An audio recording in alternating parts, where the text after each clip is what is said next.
Good morning. How are you? I am doing well, thank you. You look happy. I am.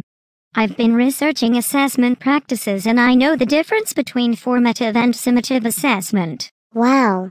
I am impressed. Sometimes I get confused between the two. I know what you mean.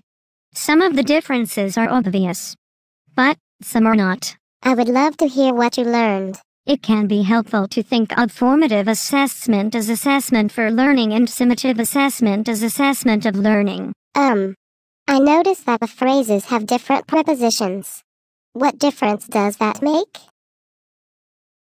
It makes all the difference, my friend. Assessment for learning means that the assessment helps the ongoing learning process. Assessment of learning means that the assessment is used at the end of the learning process. So, that means that my teacher will use formative assessment while I am learning new things. Summative assessment will be used when the unit is finished. You got it. Well, I understand the difference in the prepositions, but I still don't know how the two are different in my classroom. Is it just that the teacher takes a grade for a summative assessment and not for a formative assessment? That is an important distinction, but there is more to it. Formative assessments should be ongoing and give immediate feedback to students and teachers. This feedback is used right away for both teachers and students to improve learning. So, while my understanding is forming, my teacher will use formative assessment to help us both understand how my learning is progressing. That's right. And you can use the feedback to make adjustments to your understanding. Your teacher can use it to make adjustments to her instructional approach. That way, everyone is working toward the same goal. How is summative assessment used? Summative assessment is used to determine whether or not you achieved mastery of the material. This is the type of assessment that teachers grade. How often should teachers use formative assessment? Every day. Every day?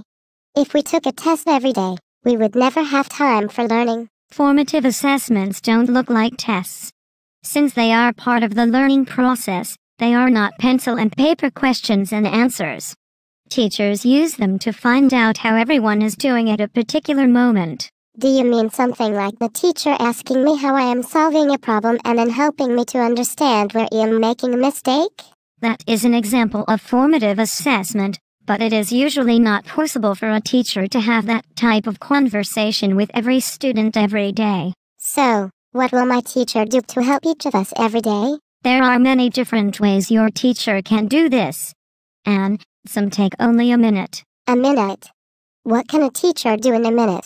One example is called I used to think, but now I know. At the end of class, the teacher asks each student to write down what they used to think about the material covered that day and what they know now. How would that help? The teacher reads the cards and then knows if anyone is on the wrong track.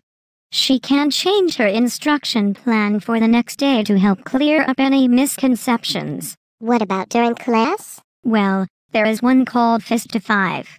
Each student holds up one fist. If they have a closed fist, they are very confused. If they hold up 5 fingers, they completely understand. So, if I am not sure, I could hold up 2 or 3 fingers. Then the teacher would know how confident each of her students is. You got it. Formative assessment sounds very useful. Are there more ways to do it? Many ways.